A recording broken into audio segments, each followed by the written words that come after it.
जय माता दी। श्री दुर्गा सप्तशती पंचम अध्याय। देवताओं द्वारा देवी की स्तुति। चंड मुंड के मुख से अंबिका के रूप की प्रशंसा सुनकर शुंभ का उनके पास दूत भेजना और दूत का निराश होकर लौटना। प्रारंभ। ओम।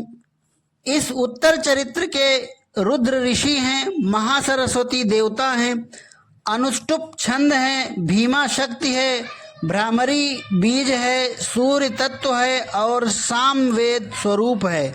महासरस्वती की प्रसन्नता के लिए उत्तर चरित्र के पाठ में इसका विनियोग किया जाता है। जो अपने कर कमलों में घंटा, शूल, हल, शंख, मूसल, चक्र, धनुष और बाण धारण करती हैं, शरद ऋतु के शोभा संपन्न चंद्रमा के समान जिनकी मनोहर कांति है, जो तीनों लोकों की आधारभूता और शुंभ आदि दैत्यों का नाश करने वाली हैं, तथा गौरी के शरीर से जिनका प्राकट्य हुआ है, उन महासरस्वती देवी का मैं निरंतर भजन करता हूँ।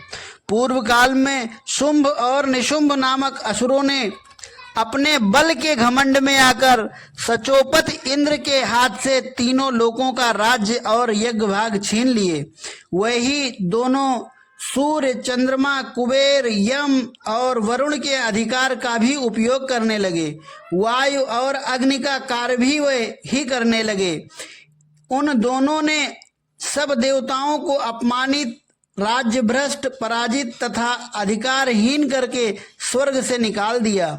उन दोनों महान असुरों से तिरस्कृत देवताओं ने अपराजिता देवी का स्मरण किया और सोचा, जगदम्बा ने हम लोगों को वर दिया है कि आपत्ति काल में स्मरण करने पर मैं तुम्हारी सब आपत्तियों का तत्काल नाश कर दूंगी। यह विचार कर देवता गिरिराज हिमालय पर गए और वहां भगवती विष्णु माया की स्तुति करने लगे। देवता बोले, देवी को नमस्कार है, महादेवी शिवा को सर्वदा नमस्कार है, प्रकृति एवं भद्रा को प्रणाम है। हम लोग नियम पूर्वक जगदम्बा को नमस्कार करते हैं। रौद्रा को नमस्कार है, नित्या, गौरी और धात्री को बारंबार नमस्कार है।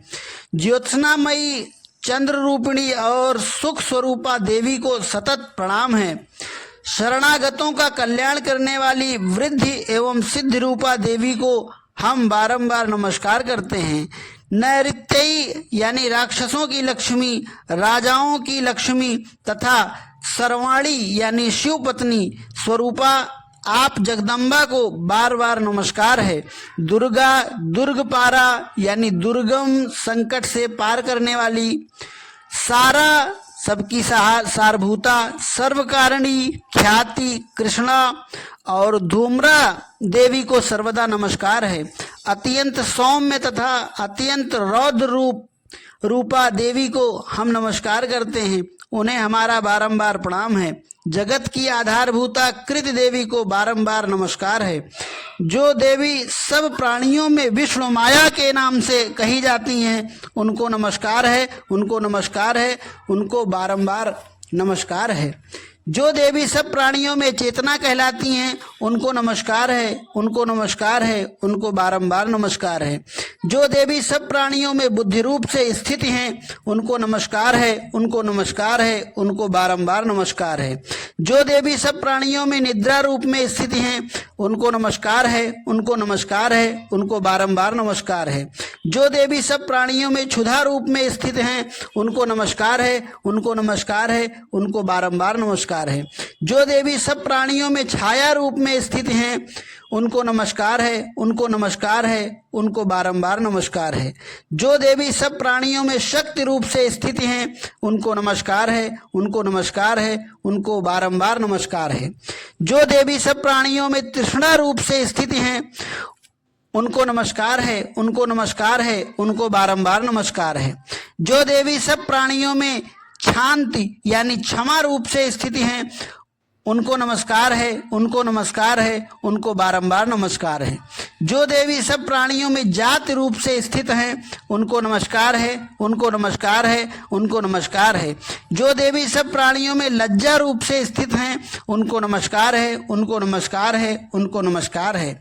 जो देवी सब प्राणियों में शांति रूप से स्थित हैं, उनको नमस्कार है, उनको नमस्कार है, उनको बारंबार नमस्कार है। जो देवी सब प्राणियों में श्रद्धा रूप से स्थित हैं, उनको नमस्कार है, उनको नमस्कार है, उनको बारंबार नमस्कार है। जो देवी सब प्राणियों में कांति रूप से स्थित हैं, उनको नमस्कार है, उनको नमस्कार है, उनको बारंबार नमस्कार है। जो देवी सब प्राणियों में लक्ष्मी रूप से स्थित हैं, उनको नमस्कार है, उनको नमस्कार है, उनको बारंबार नमस्कार है। जो देवी सब प्राणियों में वृत्ति रूप से स्थित हैं, उनको नमस्कार है, उनको नमस्कार है, उनको बारंबार नमस्कार है। जो देवी सब प्राणियों में स्मृति रूप से स्थित हैं, उनको नमस्कार है, उनको नमस्कार है, उनको बारंबार नमस्कार है। जो देवी सब प्राणियों में दया रूप से स्थित हैं, उनको नमस्कार है, उनको नमस्कार है, उनको बारंबार नमस्कार है। जो देवी सब प्राणियों में त्रिष्ट रूप से स्थित हैं, उनको नमस्कार है, उनको नमस्कार है, उनको बारंबार नमस्कार है। जो देवी सब प्राणियों में माता रूप से स्थित हैं, उनको नमस्कार है, उनको नमस्कार है, उनको बारंबार नमस्कार है।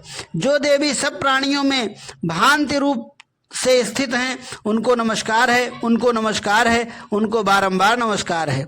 जो जीवों के इंद्रिय वर्ग की अधिष्ठात्री देवी एवं सब प्राणियों में सदा व्याप्त रहने वाली हैं, उन व्याप्त देवी को बारंबार नमस्कार है। जो देवी चैतन्य रूप से इस संपूर्ण जगत को व्याप्त करके स्थित हैं, उनको नमस्कार है, उनको नमस्कार है, उनको बारंबार नमस्कार है। पूर्व काल में अपने अभीष्ट की प्राप्ति होने से देवताओं ने जिनकी स्तुति की तथा देवराज इंद्र ने बहुत दिनों तक जिनका सेवन किया, वह कल्याण की साधना भूता ईश्वरी हमारा कल्याण और मंगल करे और सारी आपत्तियों का नाश कर डालें। उद्दंड दैत्यों से सताए हुए हम सभी देवता जिन परमेश्वरी को इस समय नमस्कार करते हैं तथा जो भक्त से विनम्र पुरुषों द्वारा स्मरण की जाने पर तत्काल ही संपूर्ण विपत्तियों का नाश कर देती हैं, वे जगदम्बा हमारा संकट दूर करें। ऋषि कहते हैं, राजन, इस प्रकार जब देवता स्तुत कर रहे थे, उस समय पार्वती देवी गंगा जी के जल में स्नान करने के लिए वहां आई। उन सुंदर भौहों वाली भगवती ने देवताओं से पूछा, आप लोग यहाँ किसकी स्तुति करते हैं? तब उन्हीं के शरीर कोश से प्रकट हुई शिवा देवी बोली, शुंभ दैत्य से तिरस्कृत और युद्ध में निशुंभ से पराजित हो यहाँ एकत्र हुए ये समस्त देवता यह मेरी ही स्तुति कर रहे हैं। पार्वती जी के शरीर कोश से अंबिका का प्रादुर्भाव हुआ था, इसलिए वह समस्त लोकों में कौशिकी कही जाती हैं। कौशिकी के प्रकट होने के बाद पार्वती देवी का शरीर काले रंग का हो गया, अतः वह हिमालय पर रहने वाली कालिका देवी के नाम से विख्यात हुई। तदंतर शुंभ निशुंभ के भृत्य चंड मुंड वहां आए और उन्होंने परम मनोहर रूप धारण करने वाली अंबिका देवी को देखा।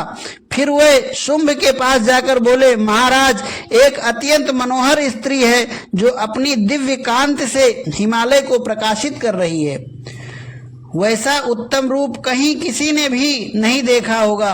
असुरेश्वर, पता लगाइए वह देवी कौन है और उसे ले लीजिए। स्त्रियों में तो वह रत्न है, उसका प्रत्येक अंग बहुत ही सुंदर है तथा वह अपने श्री अंगों की प्रभा से संपूर्ण दिशाओं में प्रकाश फैला रही है।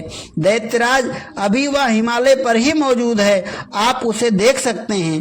प्रभो, तीनों लोकों में मणि, हाथी और घोड़े आदि जितने भी रत्न हैं, वह सब इस समय आपके घर में शोभा पाते हैं। हाथियों में रत्नभूत ऐरावत, यह पारिजात का वृक्ष और ये उच्चैश्रवा घोड़ा, ये सब आपने इंद्र से ले लिया है। हंसों में जुता हुआ यह विमान भी आपके आंगन में शोभा पाता है। यह रत्नभूत अद्भुत विमान जो पहले ब्रह्मा जी के पास था, अब आपके यहाँ लाया गया है। ये महापद नामक निधि आप कुबेर से छीन लाए हैं। समुद्र ने भी आपको किंजलकिनी नामक माला भेंट की है, जो केसरों से सुशोभित है और जिसके कमल कभी कुम्हलाते नहीं हैं। सुवर्ण की वर्षा करने वाला वरुण का छत्र भी आपके घर में शोभा पाता है, और यह श्रेष्ठ रथ जो पहले प्रजापति के अधिकार में था और आपके पास मौजूद है। दैत्येश्वर मृत्यु की उत्क्रांतिदा नाम वाली शक्ति भी आपने छीन ली है, तथा वरुण का पास और समुद्र में होने वाले सब प्रकार के रत्न आपके भाई निशुंभ के अधिकार में हैं। अग्नि ने भी स्वतः शुद्ध किए हुए 2 वस्त्र आपकी सेवा में अर्पित किए हैं। दैत्यराज, इस प्रकार सभी रत्न आपने एकत्र कर लिए हैं। फिर जो यह स्त्रियों में रत्न रूप कल्याणमयी देवी है, इसे आप क्यों नहीं अपने अधिकार में कर लेते? ऋषि कहते हैं, चंडमुंड का यह वचन सुनकर शुंभ ने महादैत्य सुग्रीव को दूत बनाकर देवी के पास भेजा और कहा, तुम मेरी आज्ञा से उसके सामने ये बातें कहना और ऐसा उपाय करना जिससे प्रसन्न होकर वह शीघ्र ही यहाँ आ जाए। वह दूत पर्वत के अत्यंत रमणीय प्रदेश में जहाँ देवी मौजूद थी गया और मधुर वाणी में कोमल वचन बोला। दूत बोला, देवी, दैत्यराज शुंभ इस समय तीनों लोगों के परमेश्वर हैं। मैं उन्हीं का भेजा हुआ दूत हूँ और यहाँ तुम्हारे ही पास आया हूँ। उनकी आज्ञा सदा सब देवता एक स्वर से मानते हैं, कोई उसका उल्लंघन नहीं कर सकता। वे संपूर्ण देवताओं को परास्त कर चुके हैं। उन्होंने तुम्हारे लिए जो संदेश दिया है उसे सुनो। संपूर्ण त्रिलोकी मेरे अधिकार में है, देवता भी मेरी आज्ञा के अधीन चलते हैं। संपूर्ण यज्ञों के भाग्यों को मैं ही पृथक पृथक भोगता हूँ। तीनों लोकों में जितने श्रेष्ठ रत्न हैं वे सब मेरे अधिकार में हैं। देवराज इंद्र का वाहन ऐरावत जो हाथियों में रत्न के समान है, मैंने छीन लिया है। क्षीर सागर का मंथन करने से जो अश्वरत्न उच्चैश्रवा प्रकट हुआ था, उसे देवताओं ने मेरे पैरों पर पड़कर अर्पित किया है। सुंदरी, उनके सिवा और भी जितने रत्नभूत पदार्थ देवताओं, गंधर्वों और नागों के पास थे, वह सब मेरे ही पास आ गए हैं। देवी, हम लोग तुम्हें संसार की स्त्रियों में रत्न मानते हैं, अतः तुम हमारे पास आ जाओ, क्योंकि रत्न का उपभोग करने वाले हम ही हैं। चंचल कटाक्षों वाली सुंदरी, तुम मेरी या मेरे भाई महापराक्रमी निशुंभ की सेवा में आ जाओ, क्योंकि तुम रत्न स्वरूपा हो। मेरा वर्ण करने से तुम्हें तुलना रहित महान ऐश्वर्य की प्राप्ति होगी। ऋषि कहते हैं, दूत के यों कहने पर कल्याणमयी भगवती दुर्गा देवी, जो इस जगत को धारण करती हैं, मन ही मन गंभीर भाव से मुस्काई और इस प्रकार बोली, दूत, तुमने सत्य कहा है, इसमें तनिक भी मिथ्या नहीं है। निशुंभ तीनों लोकों का स्वामी है और निशुंभ भी उसी के समान पराक्रमी है, किंतु इस विषय में मैंने जो प्रतिज्ञा कर ली है उसे मिथ्या कैसे करूं? मैंने अपनी अल्प बुद्धि के कारण पहले से जो प्रतिज्ञा कर रखी है उसे सुनो। जो मुझे संग्राम में जीत लेगा, जो मेरे अभिमान को चूर कर देगा तथा संसार में जो मेरे समान बलवान होगा, वही मेरा स्वामी होगा। इसलिए शुंभ और महादैत्य निशुंभ स्वयं ही यहाँ पधारें और मुझे जीतकर शीघ्र ही मेरा पाण ग्रहण कर लें। इसमें विलंब की क्या आवश्यकता है? दूत बोला, देवी, तुम घमंड में भरी हो, मेरे सामने ऐसी बातें न करो। तीनों लोकों में कौन ऐसा पुरुष है जो शुंभ निशुंभ के सामने खड़ा हो सके? देवी, अन्य दैत्यों के सामने भी सारे देवता युद्ध में नहीं ठहर सकते, फिर तुम अकेली स्त्री होकर कैसे ठहर सकती हो? जिन शुंभ आदि दैत्यों के सामने इंद्र आदि सब देवता भी युद्ध में खड़े नहीं हुए, उनके सामने तुम स्त्री होकर कैसे जाओगी? इसलिए तुम मेरे ही कहने से शुंभ निशुंभ के पास चली चलो। ऐसा करने से तुम्हारे गौरव की रक्षा होगी, अन्यथा जब वे केस पकड़कर घसीटेंगे तब तुम्हें अपनी प्रतिष्ठा खोकर जाना पड़ेगा। देवी ने कहा, तुम्हारा कहना ठीक है, शुंभ बलवान हैं और निशुंभ भी बड़े पराक्रमी हैं, किंतु क्या करूं, मैंने पहले बिना सोचे समझे प्रतिज्ञा कर ली है। अतः अब तुम जाओ, मैंने तुमसे जो कुछ कहा है वह सब दैत्यराज से आदर पूर्वक कहना, फिर वह जो उचित समझेंगे वैसा करेंगे। इस प्रकार श्री मार्कंडेय पुराण में सावर्णिक मनवंतर की कथा के अंतर्गत देवी महात्म्य में देवी दूत संवाद नामक 5वां अध्याय पूरा हुआ। जय माता दी।